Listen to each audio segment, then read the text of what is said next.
Hi, I'm Durgesh. Welcome back to this channel defence warrior. यार मैंने तुम लोग के लिए वोकेबलरी की स्ट्रेटेजी वीडियो बना के रखी है। जाओ जाकर उसको देख लो। जितने भी तुम्हारे मिसकंसेप्शन है वोकेबलरी को लेके, कहाँ से पढ़े कैसे पढ़े, वो सारी चीज़ें उसमें क्लियर किया मैंने। तो जाओ उस वीडियो को जाके देख लो। बहुतों ने देखा भी है और उनको काफ़ी ज़्यादा हेल्प भी मिल रहा है उस वीडियो से। सो इस वीडियो का थंबनेल तो देख ही लिया होगा कि इस वीडियो में हम क्या बात करने जा रहे हैं। इस वीडियो में आपको ये बताने जा रहा हूँ आज कि तुम्हें एसएसबी की प्रिपरेशन साथ साथ करनी चाहिए रिटर्न की, या रिटर्न के बाद करनी चाहिए। देखो जनरली सबका डाउट होता है कि भैया रिटर्न की प्रिपरेशन साथ साथ करते रहें क्या, कुछ टेस्ट प्रैक्टिस कर लें या फिर रिटर्न के बाद करें। देखो मैं इसमें दो चीजें हाईलाइट करूंगा। पहला, एसएसबी टेस्ट अलग है, दूसरा पर्सनालिटी टेस्ट अलग है। यार देखो इनको प्लीज मर्ज मत करो, ये दोनों अलग अलग चीजें हैं। एसएसबी टेस्ट अलग है, पर्सनालिटी टेस्ट अलग है, पर्सनालिटी डेवलपमेंट टेस्ट अलग है। देखो मैं थोड़ा सा इसको क्लैरिफाई करता हूँ कि अगर तुम्हारी पर्सनालिटी अच्छी है तो you can easily learn all the test about SSB. तुम इजिली सारे टेस्ट सीख जाओगे और इवन अच्छा भी परफॉर्म कर दोगे। लेकिन तुमने केवल टेस्ट पे फोकस किया, अपनी पर्सनालिटी पे नहीं किया, तो यार ये रिजेक्शन का कारण बन सकता है। तो इसलिए टेस्ट के पीछे भागने से ज्यादा बढ़िया एसएसबी टेस्ट के पीछे you can focus on your personality. अगर तुम इवन नहीं भी सेलेक्ट हुए मानो, तो तुम एक अच्छे इंसान तो कम से कम बन जाओगे ना, वो इंपॉर्टेंट है। और एक अच्छा इंसान की जरूरत इवन सबको है। जितने भी आजकल लोग हैं कहीं पे तुम्हें मोस्टली बहुत अच्छे इंसान तुम्हें बहुत कम ही देखने को मिलेंगे कि हाँ ये इंसान अच्छा है, ऑनेस्ट है। यार वो बनने की कोशिश करो। एसएसबी बाद की बात है, लेकिन अपने पर्सनालिटी पे वर्क करो, ना कि एसएसबी टेस्ट पे। रिटर्न के बाद तुम्हें 2 मंथ टाइम मिलेगा। You can easily prepare for the SSB. जितने टेस्ट होते हैं उसके बारे में सीख जाओगे। पीपीडीटी क्या होता है, साइक के टेस्ट क्या होते हैं, जीटीओ के टेस्ट क्या होते हैं, इंटरव्यू क्या होता है, वहां पे तुम सारी चीजें इवन रट लोगे या फिर बहुत सारी चीजें सीख लोगे। लेकिन पर्सनालिटी कहां से आएगी? वो पर्सनालिटी तुम डे वन से उस पर फोकस करोगे। अब पर्सनालिटी में बात कर रहा, मैं बता रहा हूं कौन कौन से सब पैरामीटर्स है जनरली तुम्हारे अंदर होने चाहिए जो एक ऐसा गुड पर्सनालिटी मानी जाती है।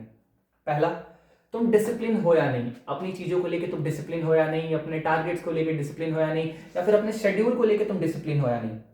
दूसरा, डिसिप्लिन होने के साथ साथ तुम कंटिन्यूटी मेंटेन कर रहे हो या नहीं, लंबे टाइम तक सस्टेन कर पा रहे हो कि नहीं। जैसे तुमने आज ये बनाया कि आज मुझे शेड्यूल करना है, ये शेड्यूल तुमने अपना बना लिया, आपसे मुझे डेली फॉलो करना है, तो डिसिप्लिन रहे 1 दिन 2 दिन, फिर 5 दिन बाद मोटिवेशन डाउन, क्योंकि तुमने मोटिवेशन ली है वो डाउन हो गया। तो यार कंसिस्टेंट रहो। तीसरा, तुम अवेयर हो या नहीं, तुम्हारे आसपास क्या क्या चीजें चल रही हैं, तो उन सब चीजों से अवेयर हो या नहीं, या फिर तुम्हारी कंट्री में जो चीजें चल रही हैं उससे अवेयर हो नहीं, लाइक करंट अफेयर्स, थोड़े बहुत करंट अफेयर्स से अपडेटेड रहो।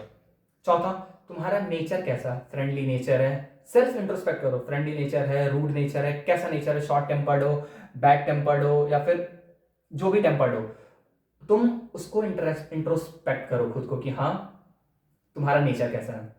उसके बाद पांचवा जो कि सबसे मोस्ट इंपॉर्टेंट है, कम्युनिकेशन स्किल का, उस पर वर्क करो। बिना कम्युनिकेशन स्किल के यार एसएसबी नहीं होने वाली। अगर तुम ये सोच रहे हो हिंदी में जाके मैं एसएसबी दे आऊंगा पूरा और वो मुझे वो करेंगे रिकमेंड करेंगे, तो नहीं होने वाला ये, भूल जाओ। तुम्हें अपना कम्युनिकेशन स्किल काफी अच्छी होनी चाहिए। क्लियर हुआ? अब मैं ये बताता हूं कि तुम्हें क्या क्या चीजें करनी है जिससे तुम्हारी पर्सनालिटी थोड़ी बहुत ग्रूम हो जाए, एक अच्छी शेप आ जाए। पहला, तुम्हें रीडिंग्स हैबिट स्टार्ट करनी है कि तुम कोई बुक रीड कर रहे हो, नोवेल रीड कर रहे हो, या फिर कुछ भी तुम्हारा जो एरिया ऑफ इंटरेस्ट है वो रीड कर रहे हो। दूसरा, तुम्हें जैसे डिफेंस के बारे में आइडिया है, तुम्हें क्यूरियोसिटी डेवलप करनी कि हाँ मुझे डिफेंस में कौन कौन से वेपन्स यूज किए जाते हैं, एयरक्राफ्ट यूज किए जाते हैं, कैसे उनके ऑपरेशंस होते हैं, कैसे वो सारी चीजें ऑपरेट करते हैं, उनके कमांड्स क्या क्या है। अगर तुम एक डिफेंस एस्पिरेंट हो तो तुम्हें ये सब चीजें जाननी चाहिए। डेली आधा घंटा 1 घंटा इस सब चीजों पर टाइम दे सकते हो। फिर उसके बाद तुम्हें एक न्यू अपनी हॉबी डेवलप करनी है। Hobby in the sense painting करो, स्केचिंग करो, रनिंग करो, जॉगिंग करो, साइकिलिंग करो, कुछ भी करो, लेकिन टाइम निकाल के आधा घंटा या फिर 15 मिनट ही ये सब काम करो। चौथा जो कि मोस्ट इंपॉर्टेंट मैं बताने जा रहा हूं, अपनी फिजिक पे वर्क करो।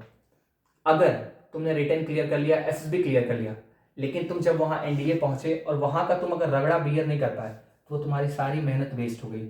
यार तो घर बैठे हो, प्रिपरेशन के साथ साथ तुम अपने फिजिक पे वर्क कर सकते हो। थोड़े बहुत चिनअप्स कर लिए, पुशअप कर लिए, या फिर कुछ भी, या फिर डंबल लगा लिए, लेकिन हाँ तुम्हें अपने फिजिक पे वर्क करना है। जो तुम्हें एक अंदर से कॉन्फिडेंस देगा कि हाँ भाई अगर तुम्हारी फिजिक भी अच्छी है ना तो तुम्हारे अंदर से कॉन्फिडेंस आएगा, एक पॉजिटिव वाइब आएगी जिससे तुम्हें अपनी पर्सनालिटी और ज्यादा ग्रो दिखेगी। तो तुम्हें इन सारे एरिया पे फोकस करना है, ना कि तुम साइक के टेस्ट, पीपीडीटी के टेस्ट उनको साथ साथ रिटर्न के साथ साथ कंटिन्यू किए जा रहे हो।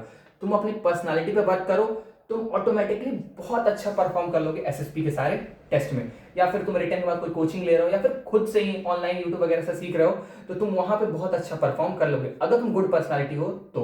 और तुम्हारी पर्सनालिटी नहीं अच्छी है तो फिर ऑटोमेटिक तुम्हें वही करना पड़ेगा कि हाँ भाई मैं रट लेता हूँ कि पीपीडीटी में ये आ गया तो ये लिख दूंगा, एसआरटी में ये लिख दूंगा, फिर तुम्हें रटना शुरू होगा। लेकिन अगर तुम एक अच्छी पर्सनालिटी हो तुम्हें कुछ भी रटने की जरूरत नहीं है। आई होप मैंने अपने पॉइंट्स क्लियर किए होंगे। और यार मैं आजकल थोड़े बहुत शॉर्ट्स देख रहा था तो मैं उसमें ये देखा कि कुछ रिकमेंडेड बंदे, कुछ की मैं बात करा जनरली, यार वो पॉडकास्ट में अगर बैठ जा रहे हैं तो इवन वो ऐसी ऐसी बातें, ऐसे ऐसे र्यूमर फैला दे रहे हैं कि अगर कोई बिगनर बच्चा है तो वो उनको सच मान ले रहा है कि यार क्या सच में ऐसा होता है। वो ऐसी ऐसी बातें बोल दे रहे हैं कि मैंने हिंदी में बात कर लिया था, ये कर दिया था, वो कर दिया था, मैंने कुछ भी बोल दिया था जाके इंटरव्यू में और मेरे ये शायद रिकमेंडेशन का कारण बन गया, रीजन बन गया। यार प्लीज अगर तुम बैठ रहे हो किसी पॉडकास्ट में तो अपनी रियल स्ट्रगल जर्नी बताओ, क्या क्या तुमने स्ट्रगल किए हैं, कैसे तैयारी किए, उसके अराउंड घूमो, ना कि तुमने क्या मजाक किया, क्या मस्ती किया। यार प्लीज उससे र्यूमर मत फैलाओ, बिगनर वालों को बहुत ज्यादा दिक्कत हो रही है। और बाकी नेक्स्ट वीडियो जो आएगी उसमें तुम लोग को फुल कम्युनिकेशन स्किल के बारे में बताऊंगा कैसे इंप्रूव करनी है। दूसरा उसमें मैं एसएसबी के सारे टेस्ट के बारे में तुम्हें क्लियर करूंगा। ओके, तो wait for the next video. बाकी तब तक अपना ध्यान रखो और मिलते हैं नेक्स्ट वीडियो में। जय हिंद।